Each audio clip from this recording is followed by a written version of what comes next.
General nerdery. All right, this should probably go in what you've been ingesting, but we haven't recorded in like a month and a half, so I have so much for that already. So, quick, possibly inappropriate story here. So, I went to Portland last week. Okay. And, one, before anyone asks, yes, I have now been to Powell's oversized, giant, ridiculous bookstore. Please stop asking me if I've been to Powell's. Every conversation Hey, have you, is, hey, have you been to Powell's? And I go, no, I haven't been, but I've heard of it. It's a bookstore, but big. Thanks, guys. I'm sorry. It just became like one of my weird little pet peeves. Mm-hmm. And now it's, have you been to Powell's? Yeah. It's big, isn't it? Fuck's sake, people. But anyway, it's not important.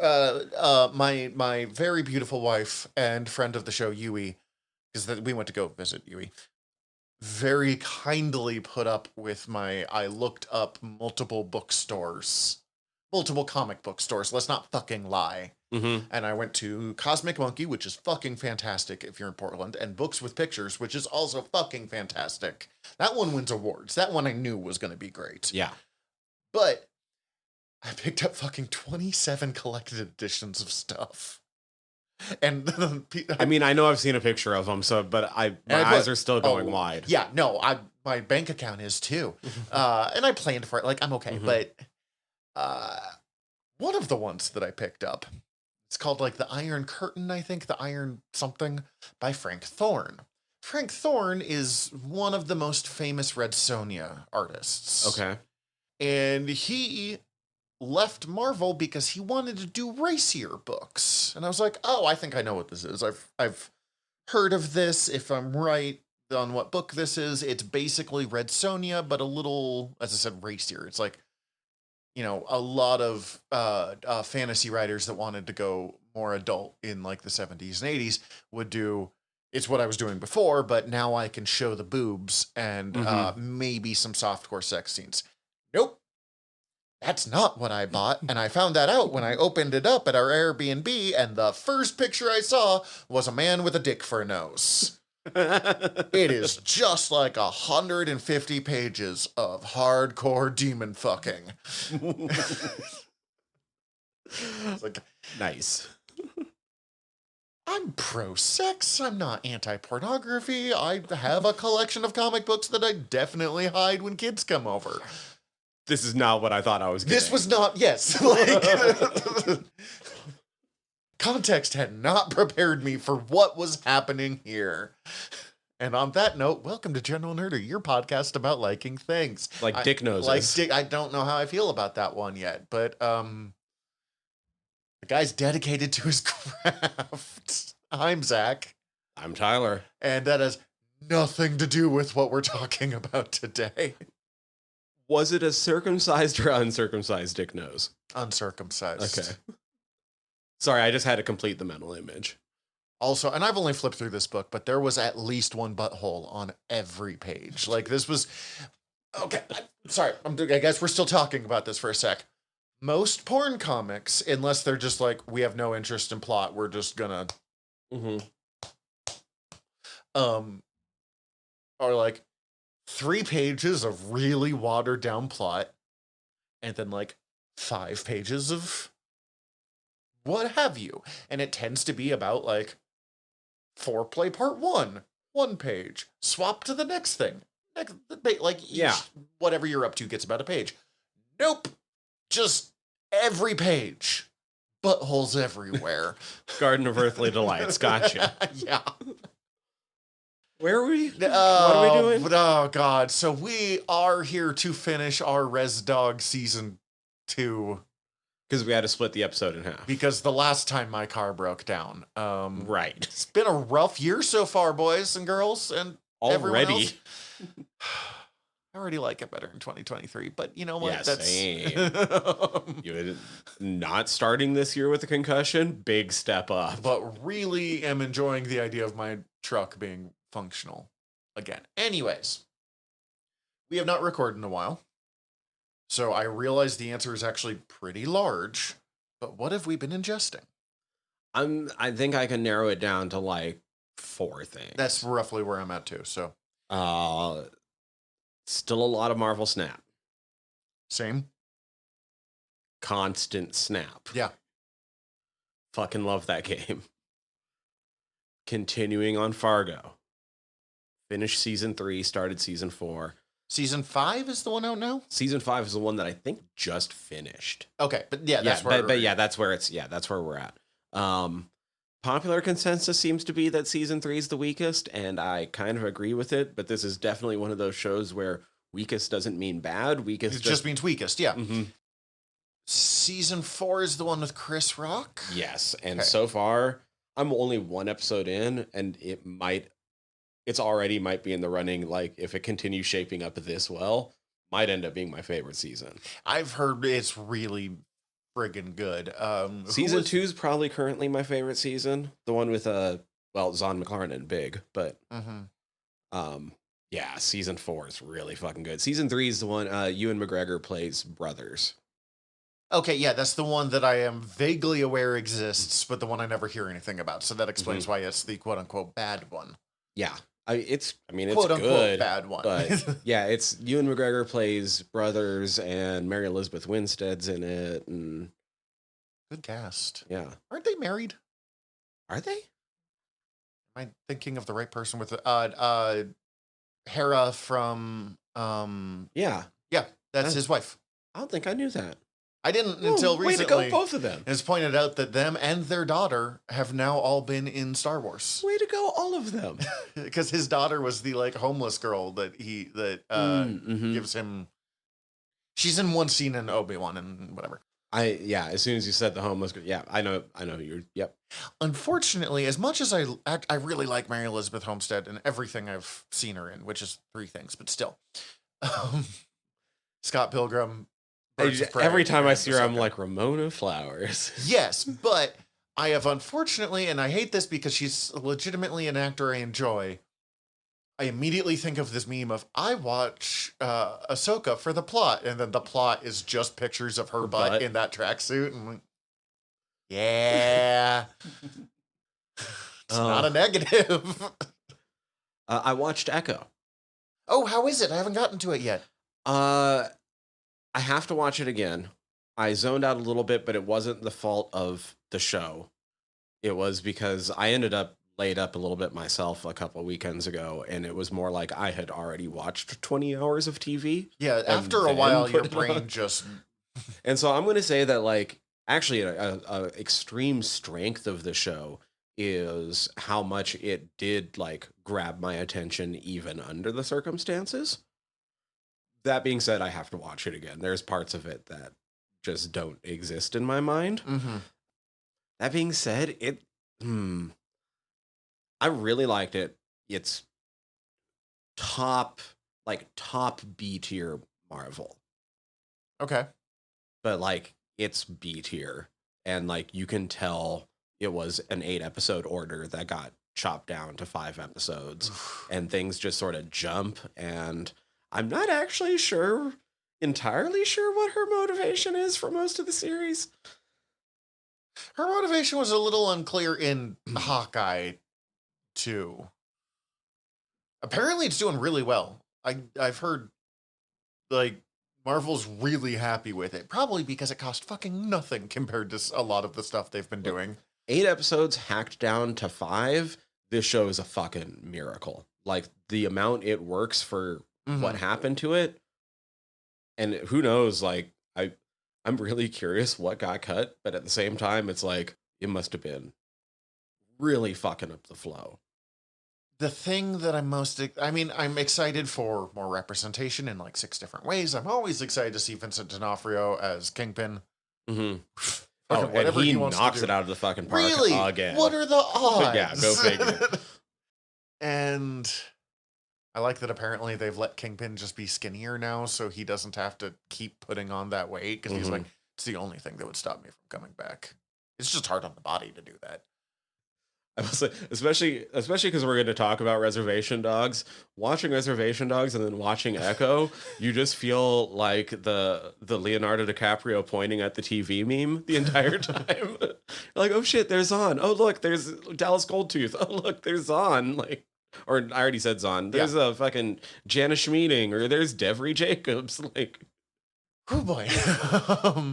But I am excited to see Marvel be like, we don't have to spend $1 billion every time. Like, if Marvel's going to survive, yes, we need those big tentpole movies, yada, yada, yada, but not every movie has to be fucking Infinity War. They did a good job of finding a way to make her not basically just Taskmaster. I appreciate that. It does feel when it all sort of comes together and it all happens and like she's totally with her new power set and stuff. It's an extremely powerful scene. It did actually like trigger a pretty emotional response from me, but it's also a little bit, it's extremely derivative of a more powerful scene in this season of Reservation Dogs. Oh, the scene that makes me cry every time a little bit. Mhm. Yeah. Well, you know what? That scene's gorgeous enough that fucking let's Yeah, do it. yeah. Like it was like, oh, this is beautiful, but I've seen but this. Willie Jack does it better, bitch. Yeah. Oh my god, that scene. There's some really cool action beats though. Like I highly recommend it. I fully intend to actually watch it again. It was good enough that I want to actually take it in more. I will 100% watch it. I just also 5 episodes, like it was fucking done in a flash. It Yeah, was super easy. I just haven't gotten to it yet. Oh, and then the last Baldur's Gate 3. Finally started it? Finally started it, and it is like consumed my last 2 weekends. That game is really fucking good. I've seen enough memes of it, but I've also managed to offend one of my friends yesterday when I told him to have fun playing his horny dating sim. I mean, it's not wrong. He's like, that's not how I play it. That's how you play it. I'm like, I don't play it at all. That's just what the internet has informed me of. Yeah, because they did the fun thing of making like everybody's into everybody, so like all of your party members are potentially romanceable. Which and some of them are okay with like open relationships. I know some people like complain about that, and there's a lot of arguments about different kinds of representation. I mean, obviously, I'm not advocating for the like stupid thing that we always see of like, why don't you do a like straight version and allow people to? No, that's not what I'm saying. But like, there is value of like, oh, this person's just gay. But from a design standpoint, everyone's poly and horny is so much easier. It's so much less work. Well, and here's part of my experience with the game too, is like, weirdly, even though everything about it is kind of right up my alley, the first few hours I played it, I was like, am I gonna turn this game off? Like, this is all super high quality. Like, I understand immediately why this won Game of the Year, but it's not grabbing me. What's wrong? Sometimes those kinds of games can take a minute to get going. Like a lot of D&D campaigns, that first session is usually pretty fucking tame. And then ran into this encounter, this battle, as I was just sort of like exploring the map some and just seeing what I was going to run into in this brand new game, where I was actually like not being dumb about it, like being smart, actually like sent somebody to sort of scout ahead into this area because I was like, oh, something fucked up is going on here because there's like overturned caravan, all sorts of shit, right? Like, and so I'm like, oh, I cannot take this battle on yet, but I'm playing a video game. So I'm gonna hit save right here, and then I lost like 4 hours just trying to cheese this battle that I was underleveled for. And it was in that time when I realized just how wide the options are in that game and how well it tries to emulate the TTRPG experience and just the crazy shit that you could set up and do like you sometimes can on the tabletop. Like, I've had an amazing time where like I snuck up behind this group of gnolls, pushed one down off of the cliff, and as they tried to come up the hill after me, like threw down grease and just hovered fucking cloud of daggers over the fucking grease ball. Like, it's one of the things that I think D&D games have always suffered from, and Baldur's Gate 3 sounds like it's done better than anything else, of you can just hack and slash, but so many D&D players aren't just going to pull out their sword. They're going to find the stupid item that you gave them that's like a refillable ale flask or something and figure out how to drown somebody in it. Like, it's... Mm-hmm. And you can figure out how to do stupid shit like that. Yes, exactly. That's the hardest part. So the fact that it seems like they've done that does really speak to me. I want to play Baldur's Gate 3. I just don't game a lot. And it's one of those pretty, like, intensive games. So yeah, I managed to use like an invisible mage hand to scout ahead in a different encounter and set up some explosive barrels behind these fucking goblins before I actually turned the corner, so that I was able to just turn the corner and shoot off an arrow. That's buck wild. It's fucking great. It also took way longer than it should have, but like, whatever. But where I was going to come around to was like, playing the game, was going hard on it, got to the end of Act 1, and I kind of realized that, like, going into the game, I didn't know enough about it. And it was very much a game where I felt like I was crafting a story for my character. And I realized I wasn't telling the story I wanted to tell because I didn't know how to build my character the first time through. Yep, that's fair. So at the end of Act 1, I completely deleted my character and started from scratch. And I'm having such a better time this second time through. I haven't even really like made any major changes. One accidentally, and it was only because I didn't realize that I locked myself out of a quest, and I was like, well, I'm going to go do this quest this time. And I didn't realize how much it changed things to do that quest first. Yeah.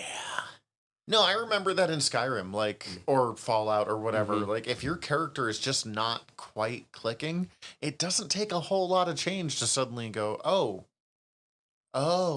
like. And there is an option to respec your character, and I did do that and played like a couple hours, and I'm like, this just doesn't, like, I didn't have this for all those other encounters when I was talking to these people, when they were doing this check or doing that check. And so that's when I was just like, all right, pulling the plug on this, restarting.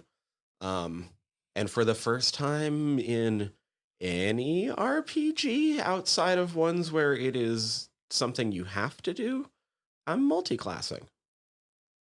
Wow, what are you multi-classing? The Bard Lock. Horny and a demon. Tiefling Bard Lock. Horny for a demon. Great old one, though, so horny for Cthulhu. Oh my god. Okay. And that's what I got. Okay. We'll save this for last. So I got a couple of things, and I'm going to kind of power through some of them because I know some of them we'll talk about later in episodes. First, I finally got caught up on a series called Barbaric and its spin-off series Queen of Swords from Vault Comics, which is a local company. It's in Missoula. Okay. And a writer named Michael Morikai, who is fighting really hard for my position as best fantasy writer in comics right now. I think he wins when it comes to Conan the Barbarian archetypes. Okay. Because Barbaric is basically, I want to tell Conan stories without being stuck in Conan myth and lore, so I can do whatever the fuck I want with it. It is a barbarian who gets cursed with a talking axe and a curse that requires him to help anyone who asks him for help, to do good. And how vague that fucking thing is. Mm-hmm. And so it's basically a pissed off immortal Conan with an axe that is making him, quote unquote, do good in the world, who gets drunk off blood. So it's a very bloodthirsty axe that wants him to do good in the world. And then Queen of Swords is basically its Red Sonja spinoff. Okay. Yeah. Admittedly, I remembered this because Horny and Great Old Ones, the way that this book described his life up before the axe is, I fucked, I fought, I fucked, I pirated, I fucked. Like, and then in the spinoff, they're one of the main like point of view characters is a witch, and she has like, I had sex, I did this, I made deals with the dark blackness, I had sex with the dark blackness. Like, it's horny.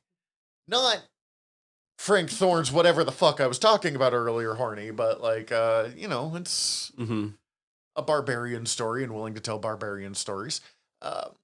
It's really good. I mean, if you like Conan or that kind of like quote unquote low fantasy, though, I can't recommend these books enough. I watched the last season of Letterkenny. I still need to. Okay. I was rewatching some Shoresy though, and it started auto playing into Letterkenny after the end of That makes season sense, 2, yeah. and it was really weird hearing Wayne. It's disconcerting.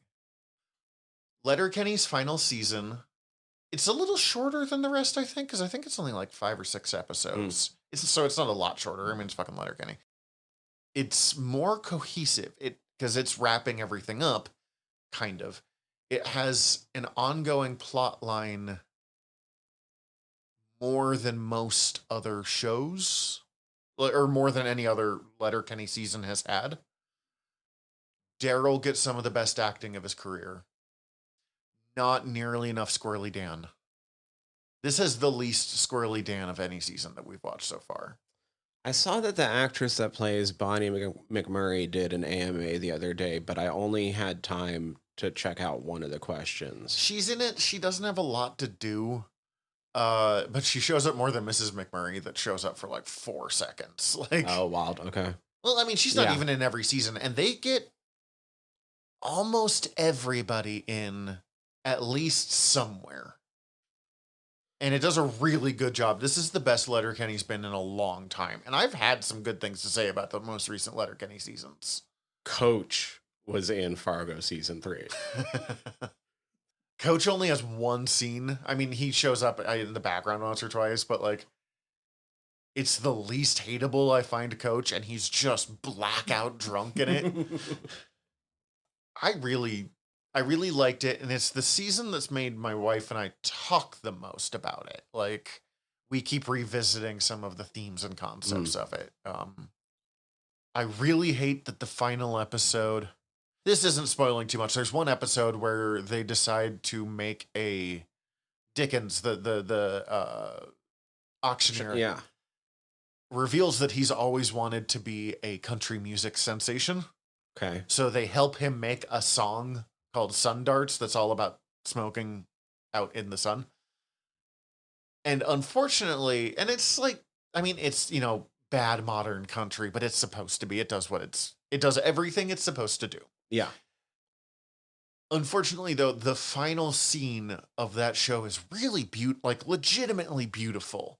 And right as like the really good music with it is calming down and it tones down, and then to make me sad, they dedicate the series to Gus, the dog that he's had for the whole thing, who I assume must have died.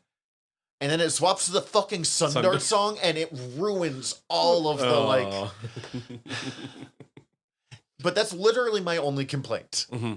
Like, that season is really good, and you can see the lessons he's learned from Shoresy. Just the stuff that he lands, he could not have landed in earlier stuff. And I think Letterkenny's early seasons are really strong. It's almost been my problem is every time I've went to be like, okay, I should just get caught up on Letterkenny, or I could rewatch all of Shoresy. You will like this a lot. I really recommend it. And you don't need to do any catch up on it and stuff. Because, every season of Letterkenny has at least one episode that I think is fucking phenomenal. And then there's, last season had the one where they were all debating the best chip flavor, and I could not give less of a fuck about that episode. Same. It's not even necessarily bad. I just don't care. But anyways, yeah. I also finished Our Flag Means Death. Oh, I forgot that you hadn't finished that yet. Nope, I just finished it last week.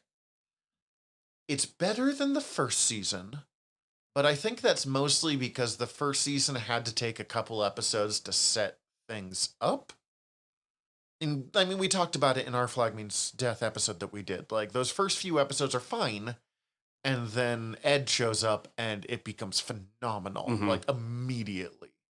Even though there's some uncomfortable scenes of Ed completely unraveling, from the start, every actor in it is running on 100%. Don't love that they broke up Jim and Right. Oyo? Oya? Something like that? Something. Yeah, it's now been a few months since I've watched it, so like I don't remember quite as well everyone's name. But and like Jim. And I only remember that mostly because of the Swede going, if you're not going to be Jim, can I be Jim? Just, oh my God. I feel like there would be, if the season 3 had happened, there might have been more to that storyline. Part of me was like, just do a polycule with all 4 of these romantic interests. Look, and fingers crossed that somebody else picks it up. They got a fucking... Okay, because if you don't know, Our Flag Means Death was canceled after season 2 because it's an expensive show. But the quest to get it renewed from someone else got a fucking Times Square billboard. That's so expensive. Yeah. The fan base has been going strong in all the different petitions and just crazy shit that they've been doing, like a Times Square billboard. And they only really want like 1 more season. I mean, they've indicated they'd be willing to do more seasons, but like the plan was for 3. Buttons in this, the guy who, spoiler alert, turns into a seagull, who I didn't care about Buttons like at all until this season. And so I was like, when did you become like one of the most interesting characters? Why are you so good? Or making me care about Izzy. And I knew that I was going to. You had warned me about this. And I actually had already knew he was gonna... I don't remember if you had warned me that, spoiler alert again, he's gonna die. Or if I had just picked that up somewhere else. There was a lot of discussion about it when it happened. Yeah, so you may have picked it up somewhere else. So Cece definitely didn't know that, but I knew it was coming. But it was still interesting to watch, even with that spoiler, being like, okay, everyone is saying this, but I'm having trouble believing. And they did such a good job. I did have to laugh really hard of like, you don't understand what it means to be a pirate. Being a pirate is being free. Because we're good. Because I was like, Izzy, no. No. Izzy. Like, I get that this show is openly romanticizing the pirate life and all of that, but like, as someone who also likes real life historical pirates, the Pirate Queen was dope. She was good. I didn't like her romance with Oya that much, but that's just because, so that was kind of my like, oh, like I like you and you 2 are cute together, but Jim. I really liked... I mean, I always like Fang. He's always one of my favorites. So just having him was... Any time with him I was super happy about. And Bonnie and Mary Reed being absolute nuts was amazing. Oh, yeah. That was wild. Little uncomfortable, but it's supposed to be. Yeah. Benjamin Hornigold was interesting because he's probably the only person that was actually kind of a good dude comparatively of all of these people. And because we only get Ed's, for this version of Ed's version of him, we get that he was just a shithead. Yeah. I really love this show.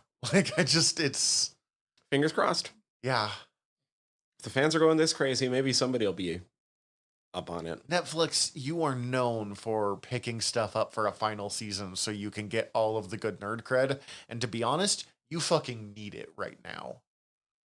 Netflix has not been making friends with their password sharing. Right. So get it. Pick it up. And Make then us happy. Fix your fucking password sharing bullshit. And then let's see. I apparently am a wrestling fan now. Okay. Explain. I've got multiple friends, including Yui, friend of the show, who like wrestling. And so I've been kind of learning little bits about them. Little bits about it, just so, you know, because they want to talk about it. And it's like, okay, I'll see. And then I found out about Samoa Joe. And I don't know if you watch any modern wrestling, but... Not really. I fell off after the Attitude Era. See, like, Attitude Era was Attitude Era, was my jam. That's fair. But Samoa Joe one, he's just kind of plays the role of like the kingpin, but in the ring, and I dig that. And the way that he dodges moves instead of this like just barely is he just like boredly like turns and walks away and like makes fun of him. And I really liked that, so I started watching, and then I started watching some AEW stuff because I was avoiding WWE stuff for the most part because Vince McMahon, and then Vince McMahon did everything that's come out in the last week, and I was like, oh, good. Okay, so I was right. Although he's since been removed again, so I'm gonna watch Royal Rumble this week probably. And like it's just been really interesting to watch. Is like, okay, I know this is fake, obviously, and I'm not like, oh, it's bullshit, it's fake or whatever. But like, let's see. The thing that interested me most is the line between where like the kayfabe and the fake and the acting and the real grudges or emotions or even just the real fights in and out of the ring blur. So I've been watching a lot of like wrestling career documentaries of famous wrestlers and stuff. I've been watching a lot of Adam Copeland, Edge. Oh, okay, yeah. He's at AEW now. I'm really enjoying AEW. I don't know enough about wrestling to be like, it's good, but... Chris Jericho's company. Yes, which I'm told is unfortunate, but I don't know anything about Chris Jericho. He's wrestling has had problems over the years. Let's just go with that. Yeah. And I'm literally not saying good or bad about this guy because I don't know anything about this. I've been watching wrestling for 2 weeks now, maybe 3. But what made me really go, yeah, I like wrestling now. That's interesting. Is a Daniel Warren Johnson comic called Do a Power Bomb.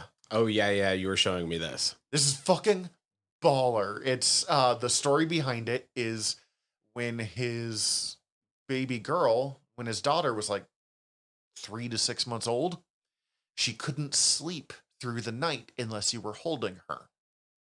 So him and his wife would do shifts of like 5 hours or something where they would be up holding the kid at all times.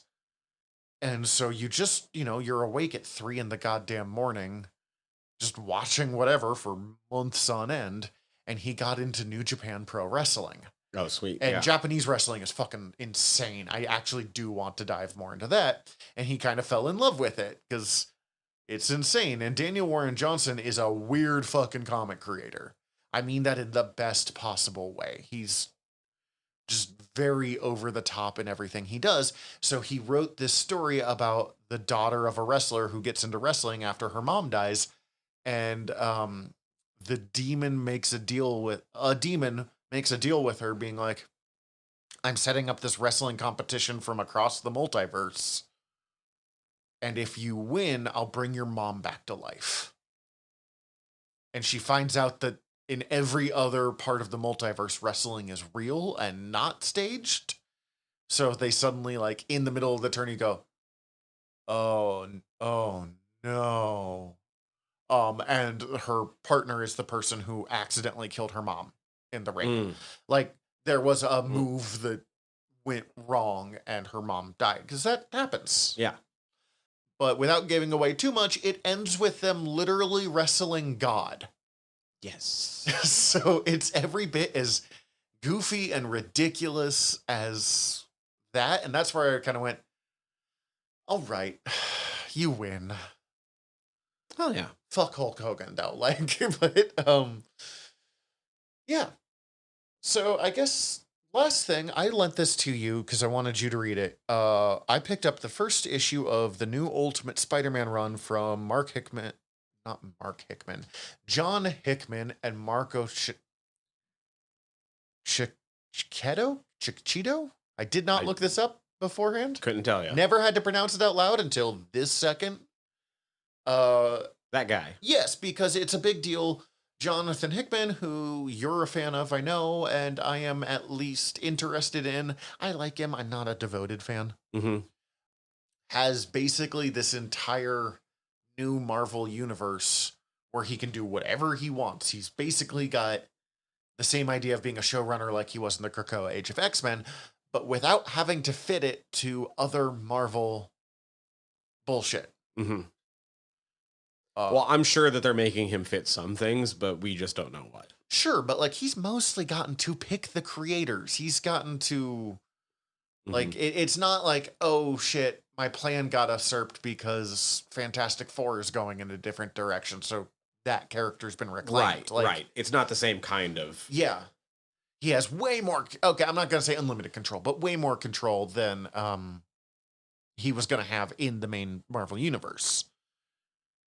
So I picked it up because the first issue is not nearly enough for us to do an episode on, but I thought that it might be kind of fun for us to like both ingest the same thing. Yeah, and talk about it and think about it. So like I guess it's fucking dope. Yeah. I love I was really curious on you on this one. I'm super enjoying this idea of like shit got pushed back in this universe, basically. So this is spinning out of a book called Ultimate Invasion. That's the idea of a alternate universe Reed Richards from the original Ultimate Universe. That's not super important. Past evil Reed Richards from a different universe came to this universe and tried to make a world with no superheroes. And then he got stopped. And now superheroes are starting to emerge into the wider world. And so this one is Peter Parker, who didn't become Spider-Man at 16. So now he's an adult. His Uncle Ben didn't die. Aunt May died because of the events of Ultimate Invasion, but he's married to Mary Jane. He has kids. He's, what happens to Peter? I thought the two kind of examinations were interesting. What happens to Peter when he doesn't become Spider-Man? What still happens to him? Does he still, connect with MJ? And what happens to Peter when he chooses to become Spider-Man, and two, it happens as an adult. Yeah. I will say, I was thinking about this. Did you ever watch, like, a lot of genre TV in the 90s would do a, like, made-for-TV movie to launch? Right. And then they would do a pilot episode afterwards? This kind of feels like the pilot episode afterwards. Like, Babylon 5 does their big launching movie to get us going, and then episode 1 does a lot of its own stuff, but kind of is pulling out of that. Ultimate Invasion in the way that my brain is working is that made for TV movie, is that like starting thing, and this is the thing spinning out of it. So like, having not read Ultimate Invasion, I knew a bit about what was going on in it, but which I don't know if you had followed any of that stuff. No, I didn't, but I feel like this is done in a way that it's a good intro point anyway. Okay, Everything you need to know, they let you know. There's still some questions you might have, but it's not anything that's would directly affect what's going on. It's just like, oh, okay, shit, that's weird, but yeah, moving on. This comic relies really heavily, and I'm not saying this is a bad thing. I'm just the thing that I kind of notice most. It is relying on you already knowing Spider-Man, which I guess kind of makes sense because it's the year 2024. Spider-Man. Yeah, and it's Spider-Man. But like, if I was to lend a comic book to a kid who had never read Spider-Man before, this is not that book. I don't know. I think it might still work. They just wouldn't know the other context. But like everybody's introduced in a very natural way. That's fair. It's just that we're the ones going like J. Jonah Jameson. That's okay. You know what? You might be right. There's just so many points where it felt like it kind of leaned on the shock value of like, it's not what you expected. I would say there's one moment where it's leaning on the value of where very much explicitly leaning on it's not what you expected. J. Jonah Jameson yelling Parker, and he's looking for Ben. Yeah. I'm so fascinated to see this version of Ben. Because, Ben's not dead. He's old friends with J. Jonah Jameson, and they've been working at the Daily Bugle together for decades, by the sound of it. I do feel like, maybe I'm reading too much into it, I do feel like it's implied that in some ways this universe is kind of trying to right itself. Yeah. Like if Tony is explicitly doing it, but like even MJ in her discussion with Peter mentions like, well, you told me the way you've been feeling, like how something's been missing in your life and this or that without having Yeah. had this happened. And so I feel like the other ultimate heroes are probably feeling the same way. Hmm. And I'm curious to see like how that rubber bands back into place. Yeah, I'm with you. I don't care that Harry Osborn is going to be the Green Goblin immediately. I That's don't. obviously knockoff Stark technology, right? It looks like it to me, yeah. Um, and this is interesting because Norman is dead beforehand, and we don't. He's never. Harry and Peter have never met, have never been friends, yada yada yada. I don't care about Harry Osborn. I never have.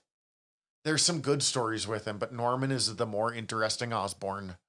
And even that is mostly like Harry exists to be Peter's friend whose dad wants to kill him. Mm-hmm. So if you take out Norman, I don't know if I'm going to give a shit about. I mean, I trust Jonathan Hickman, so like, prove me wrong, boss. I absolutely love the relationship that we get between Peter and Mary Jane. Mm-hmm. Such a mature like take on it. And there's the bit of him being like, I need to change. Like he's admitting that everything's not going. He's been kind of drifting. And all of it is her going, are things going to change between us? No? Cool. Do it. Do it. Be the best version of yourself. That I found so inspiring. Like, Iron Lad. Tony here is Iron Lad, not Iron Man, and is clearly being set up to be the next king. Right. I've not read Ultimate Invasion. I've seen some of the pictures though, so that'll be curious. Reed Richards of this universe is Doctor Doom. Okay. Yeah, I don't know how to feel about that, but I've not read it, so I don't know. Have we seen, I mean, we see it completely in shadow at the end, but have we seen, like, have they put out promo art of, like, the suit? They've shown some from issue 2, and it basically is that in shadow. It is an all-black Spider-Man suit without the symbol, but with the eyes. Okay. But there have also been a lot of cover images and advertising images that have the traditional Spider-Man suit. So I assume he's going to go out as Spider-Man or as, whatever. And we've seen versions of he's going to fight the Shocker in the next one. Okay. And I think because they've mentioned here that his wife, Mary Jane, quit to form her own fashion company, I think it was. But yeah, I don't remember, but I remember she will get to it, form yeah. her own company, and I think I might just assume that fashion is still involved. She's gonna design the suit for him. I bet you anything. Oh, yeah. Being like, no, because they talk about it when he gets the hologram from Tony. That Spider-Man is one of the greatest heroes, and he's a symbol of hope. He inspires, and he's not going to inspire in the Spider-Man suit. Yeah, the pure black Tony suit. Although I like that Tony's like, this is a quote Picotech stealth suit to mask your identity and bioorganic catalyst. Like, in this world, it's gonna take more than a fucking cloth mask. Mm-hmm. But I think the single most interesting thing they could have possibly done beyond giving him kids, which we've seen a couple of times and goes well, letting him be married, letting Uncle Ben be alive, which I'm curious if Uncle Ben is 10 seconds from the grave still. Right. It would be a really obvious choice. I'm not saying a bad one for him to learn the scale of what he set himself up for by Ben dying. I was going to say, like, the price of him becoming Spider-Man tends to be Ben. Yes. And it would also give Jonah a reason to dislike Spider-Man that's a lot stronger than he saved my son, the astronaut. Mm-hmm. But I could see, I think the single bravest choice they made and the most interesting choice is this Peter Parker chooses to be Spider-Man from the beginning. Because there's no like, oh, this accident and now I have to. No. Peter made this choice, and now he has to live with this choice. And it says a lot about Peter that he chooses to become this hero. It Not completely, just choosing, but choosing as an adult. with kids, with a Mhm. wife, with it fundamentally changes not who Peter is as a person, but like his whole approach to this by having it be a choice. Yeah.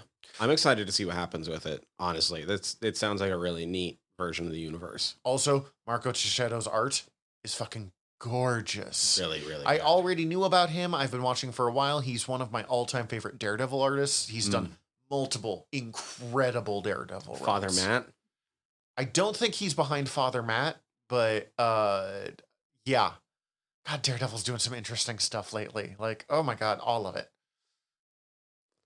I don't think I have too much more on it though. No, really, and that's it's why I want, one like, issue. So yeah, it's 16 pages, man. We're going to talk about it for about 10 minutes and then go on. Let's take a quick break. And when we come back, let's talk about something that theoretically should take about 10 minutes and is who fucking knows with these episodes. Right. Reservation Dogs, season 2, part 2. So I rewatched all 3 of these episodes last night because I realized Saturday that I'm recording on Monday and it's been a month since I've seen these. Not knowing exactly when we would get to re-record again, do you know how many times I've rewatched these just to keep them fresh in my mind? Well, last time we talked about 7, so I'm assuming it's up to about so 45. Many more. Well, and this one has been driving me up a wall because, as we've talked about, I have not been watching the next season because I do think there's the value of having someone who doesn't know what's next. Yeah. Like, so I'm trying to take it in as close as we can get as someone watching it, day by day, which has been driving me up a fucking wall. Luckily, we're going right into it, aren't we? Yep, next episode is because originally we're like this and then a blade. Nope, it's time. It's time. It's not that like I've blanked out the rest of the season or like I've just these 3 episodes, and maybe it's because I have watched them more recently and I knew we still had to record about them. These 3 episodes have overshadowed every other part of this season for me, particularly the first 2. The finale is good, but yeah, the finale's good. Great, but these 2 are superb. Right. Yeah, this is where the plot thickens. God, I can't remember the name of the one before the final, though. The drug one? No, this is where the plot thickens. Oh. And then the one with Lily Gladstone? Mm-hmm. Who apparently used to work at the Roxy? Yeah. I did not know this. Yeah. I thought all of the people that I knew who were obsessed with her was not just because she's a native actress, she's fantastic, but like, I knew she was from around here. I didn't know she like lived in Missoula, and people I know probably know her. Yeah. Went to the U and everything. Good for her. This is where the plot thickens, offerings, and I Still Believe. Offerings, yeah. Offerings is... I guess I was able to remember the name Offerings. I couldn't remember I Still Believe. This is where the plot thickens. Oh, and Stay Gold Cheesy Boy. We didn't talk about that. Did one we not yet. talk about Stay Gold Cheesy Boy? No, Okay, no. thank you for We ended me. on decolonization. Okay. You're gonna have to help me a bit with that because I did not watch I've seen it twice now, but it's been a minute. So Stay Gold Cheesy Boy is opens with cheese. I swear we talked about this. No, You've edited it. I believe you. It just means that you and I have talked about this alone, not in front of a camera or a microphone. Opens with cheese hanging out with his uncle, who seems unreliable as all get out from everything that we have learned about him, but not necessarily a bad person. Right. And his uncle is one of the roofers that's been working with Bear. Yes? Yes. Yep. Okay. Yep. Opens with him making fun of Bear for not following him on socials, which is because that's the guy that made the video about him drinking cranberry juice while skating to work. Yeah. That's Dogface. Yeah. He's in like Idaho Falls or something, or like I don't know if you haven't seen this TikTok, I don't know why it's so good, but it's just him skateboarding to work, drinking cranberry juice while Fleetwood Mac plays in Dreams. the background. Yeah, like, It's pretty great, right? yeah, a buddy of mine Just like on the frontage road, like a buddy of mine is, I don't know if he's friends with him, but like they know each other, and he was talking to him about doing like some ads for the car wash he was working at, and now he's in fucking Res Dogs. Good for you, dude. Nathan Apodaca, I think is his name. Yeah. I know Apodaca is his last name. I know him as the remember. cranberry guy, and I didn't even realize it was him. I'd like, oh, you look familiar. But anyways, Cheese, or the uncle, gets arrested, sent to jail for pot. Growing. Yeah. And Cheese is sent to it's not even it's not like a foster home, because is Cheese in trouble for Unclear. Okay. Cheese doesn't even really know. Yeah. Cheese gets fucked by the system. Yes. And put into poorly funded boys group home. Yeah. And it's ran by Mark Maron. It's not as horrifying as it could be. Like, and it's not as horrifying as I was prepping for it to be at first, but it's still pretty horrifying. It gets horrifying had he had to stay there any longer than like 3 days. Yeah. With him having to like clean the upstairs bathroom, and it's fucking the worst, and the guy bursts in and is just like peeing on the floor. How do you live like this, young man? So that guy, that's Travis Thompson. I mentioned before in the previous episode, that's the guy who's the rapper that the song's playing when Alora and Jackie's car breaks down. Huh. Okay. He's pretty good. I've listened to a little bit of his stuff. He's pretty good. It's not the style of rap I usually listen to, but that doesn't mean it's not good. Like, just not my usual thing. You were really excited for me to watch this one, but I think it might have been a large part of... I'm really excited for the next one. Yes, but you were pretty excited about this one, but I think it's because you wanted to tell me Stay Gold Cheesy Boy a lot with me having some context. You were real... Like, just you wait. I think I was just more excited for you to get like an episode with Cheese. That's true. I fucking love Cheese.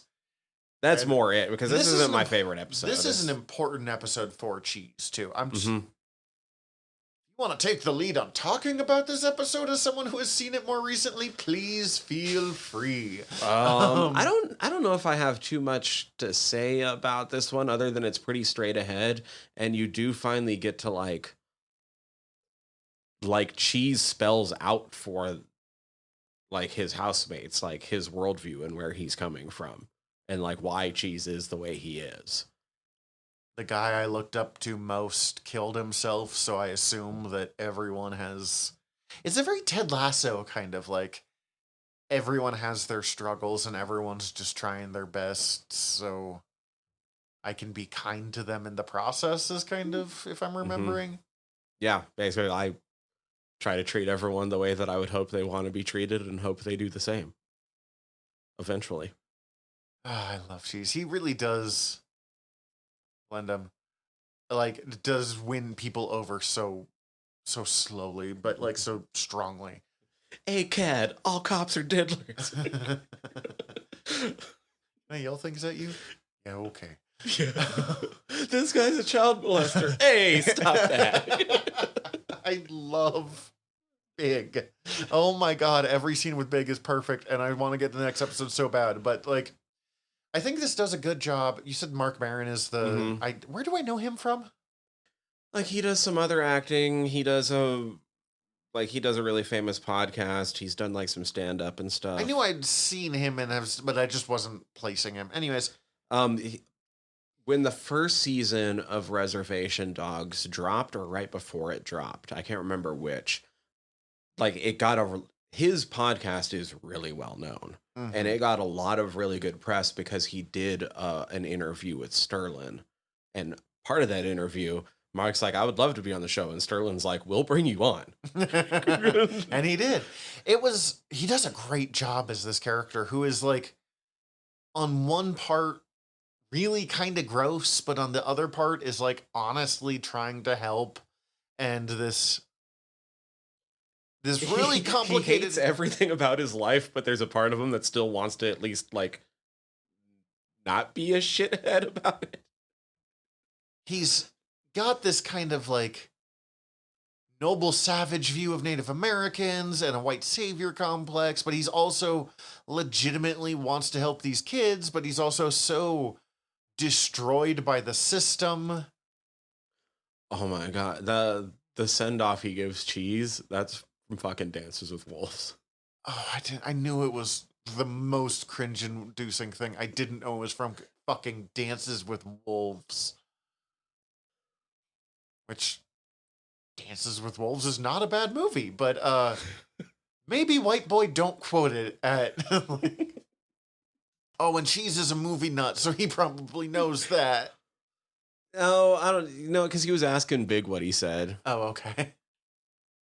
And of course, just like the title, of course, the Stay Gold Cheesy Boy.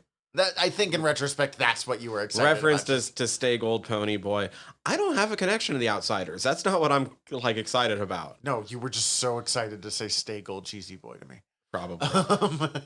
But that is interesting because The Outsiders famously set in Tulsa, Oklahoma. Really? Like it's an Oklahoma thing, which is why they made sure to throw it in there. Oh, okay. I think all of the S.E. Hinton books might be, but I'm not positive. I didn't read them all, which I almost feel like I'm missing out on something because, like, growing up, even all the people that I knew that didn't like to read The Outsiders. Interesting. I feel like I'm giving this short shaft, but one, as I said, I didn't watch this one on accident, and two, it's everything that comes after it is so much better that this good episode kind of gets lost. I like that oh, what is her name? The blonde. Oh, Jackie. Jackie. Like, they kind of make peace with Jackie in this one because of Cheese. Like, because Cheese has treated her with kindness, it helps. Not that I think Bear likes Jackie even as a person, but, like, you know, figures out how to deal with each other for the sake of someone else. Like, and they all have free Cheese t-shirts going on.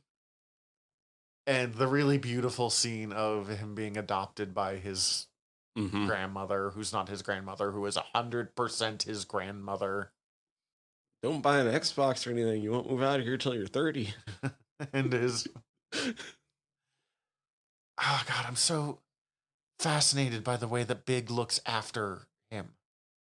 Through all of it. Like, even when we find out that he was oh, that's the fun. We find out that the reason he was on the ride along with Big was to try to manipulate him and find out what he knew about the chip truck. But also, I kind of like we have to all assume that that Big knows as well as everyone else, and he's just not arresting them because that won't help them. I mean, that just puts them in places like this. Right. There is some really good conversations about, you know, the guy that pees everywhere, whose name I don't remember. Tina. There's got to be a better... Thank you. That's the worst description. But, like, he's been in and out of jail, and he's got multiple kids. And he wants to, like, you know, get a job and do okay so he can help take care of his kids. But he's in such a place designed to not allow him to do the thing that he needs to do to get out of the place. Like, the trap is really well expressed. You can leave if you have a job, but you can't search for a job when you're in there. The fuck? I don't know why the small moment that Mark Maron does that made me kind of like him is the one kid gets, like, arrested, and I don't know why he got arrested, but I don't think it matters. I don't even think they tell us. Like, no, they don't mention it. And the guy who was kind of gross up to this point, just because he's so clearly burned out, is like, That was awful. I felt awful about that. Do you guys feel awful?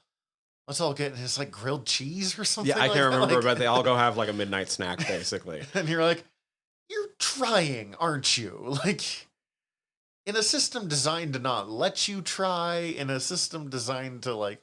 And you're obviously dealing with your own problems and making them go through the AA steps. The AA steps, and like his wife left him, and like. By the end, I just felt bad for the guy instead of like liking him or hating him, or it's just really well done. Mm-hmm. But let's talk about what we.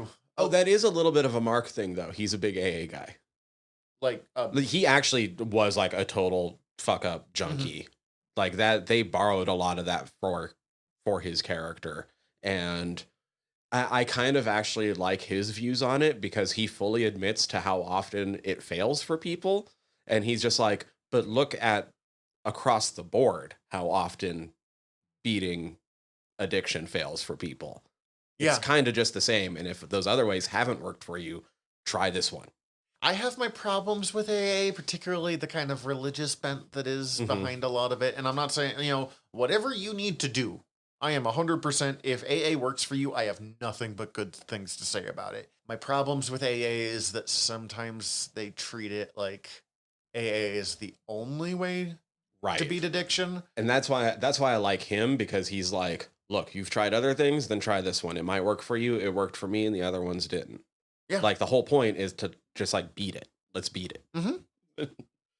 You and I are both pretty openly pro drugs, but like, there are people who should not do drugs. You got to do the drugs. Can't let the drugs do you.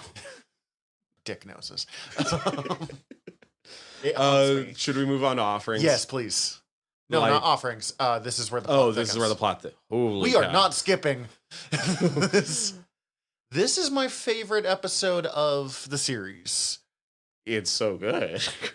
It's partly so wild. Because I love Big so much. I didn't, and you warned me that there was going to be stuff that would make me like the meth heads more. Right? Kenny Boy. How are you feeling about Kenny Boy? I like Kenny Boy now as much as I like. Even in the next episode, not next episode, the last episode of the season, I'll be like, "Shut the fuck up, Kenny Boy." But like, it's what he says to the deer lady. Are you being a good man? No. But I'm trying. And I was like, oh, fuck. Okay, I like you now, Kenny Boy. Like, so weird little Easter egg. Because I think this is where it finishes. I don't think we've only seen them 4 times up to this point, but there's been like 4 main drawn out scenes in the salvage yard where you see Ansel and Kenny Boy. Ansel's the weird long-haired guy. Yeah. Ansel has been playing with a different weapon every 1 of those appearances. He had nunchucks in one. Keep going. He had a katana. He had... I don't know. What pattern are we making with nunchucks and a katana? He's the fucking Ninja Turtles. Oh my god, you're right. He had a sai. And did he have a... bow staff. Bow staff? Oh my god. Oh no. That's the one good thing about Ansel. Yep. Oh my god. How great is that? That's so good. This show has so many layers, even in like unimportant layers. Also, up until this time that we watched it for the show, I hadn't watched Fargo yet. Mm-hmm. The brother that's making the LSD ayahuasca, which is the most terrifying drug combination I can think. Not the most, but like, holy fuck. Is one of the antagonists in Big Season. Okay. Just acting across each other in very different ways. Good. And there's a couple things. I've read online that people have pointed out, like, oh, some of the shots, like the actual shots, like the camera positioning and stuff, and the way that Big is framed through some of the trip is references to parts from Fargo. All I noticed for sure, there was a couple things I noticed, but I wish I would have written them down. But the only one that sticks out to me for sure is when he gets snuck up on with the guy with a shotgun. He 100% does that to somebody else in that season. Oh, okay. Interesting. Except he blows them away. Yeah.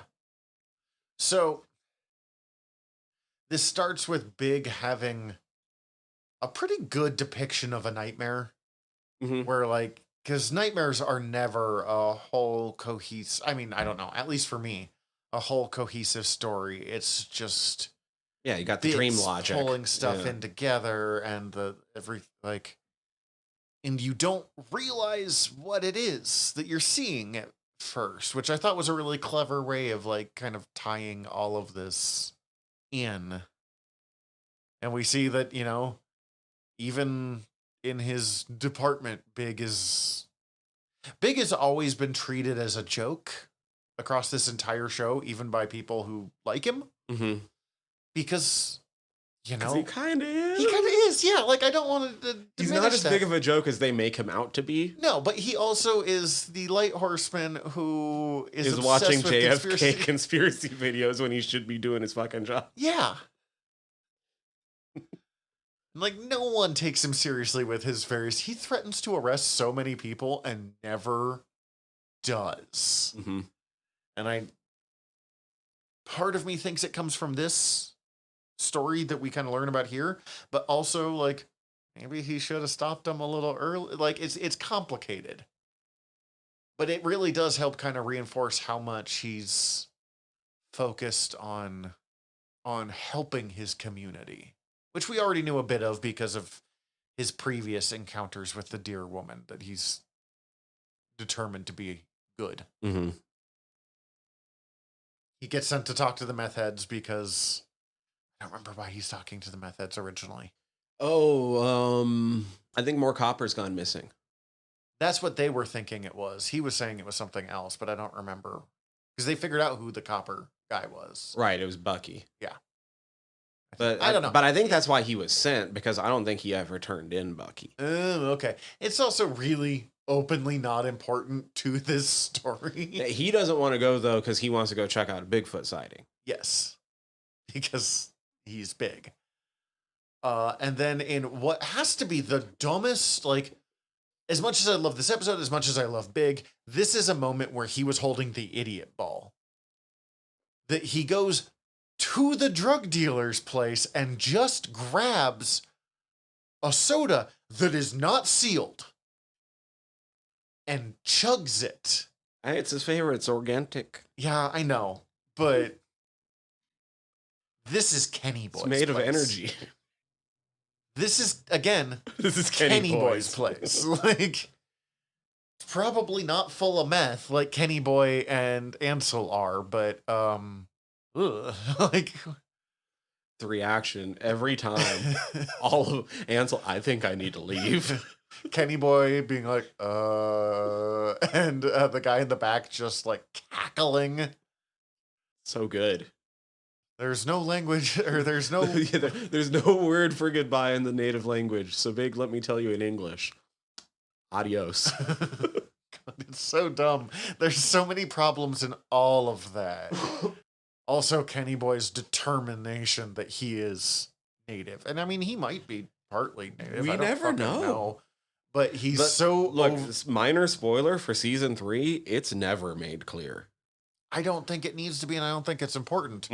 But he's either a white boy pretending to be native, which is problematic but happens, or he's someone who's native but passes as white, absolutely determined to oversell the fact that he's native. Which also happens. Which, you know what, like... I want to back things up really quick to decolonization on that little note, because whenever I rewatch this season, especially for this, I would just start at that episode because it's one of my favorites. Yeah, you love that episode. I need to rewatch it. It is so good. One of the things that episode does really well that, like, it's a weird thing to talk about. It's a hard thing to talk about. Maybe not hard, but it's just weird to bring up because... you don't want to feel like you're coming down on people, but like part of the point of decolonization is like we've had Kenny Boy for the past season and a half leading up to that, and we know how awkward he can be, but like sometimes it's your own people. And like we get the obvious examples with Miss Matriarch and Augusto Firekeeper. That's the two main, yeah. The two influencers. But like in that episode, it's subtly worked in across the entire spectrum. Like at the very beginning, when Elder Fixco's giving that speech and he wants everybody to turn to the four sacred directions, nobody knows what fucking way to turn.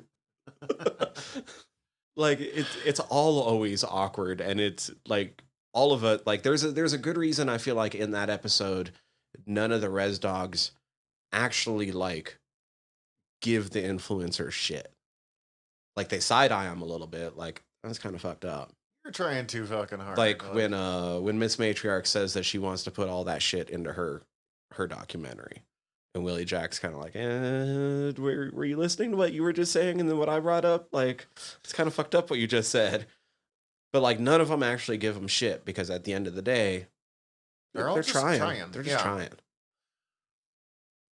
And, like, Kenny Boy might kind of fall into that. Like, he's awkward as fuck, but he's trying. Yeah.